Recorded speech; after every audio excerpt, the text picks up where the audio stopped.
Hey guys, today I'm going to tell you how to change call screen in iPhone. If you're using any iPhone and you want to change your call screen, so let's see how can you do that. You just have to open your phone app here and then select the contact for which you want to change your call screen.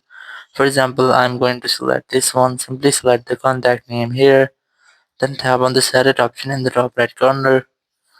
Then scroll down and look for the option of poster or call screen if you find here.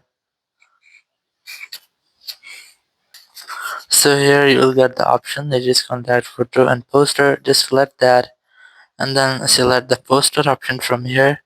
Now you just have to select the call screen which you want to set. For example, if you want to set this one, just select that.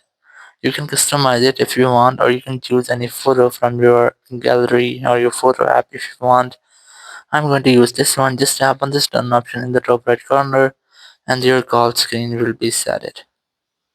So now whenever you will receive a call from this contact, you will get this type call screen in the background. So in this way, you can easily change call screen on your iPhone. Thank you very much for watching the video. Until next video, bye bye.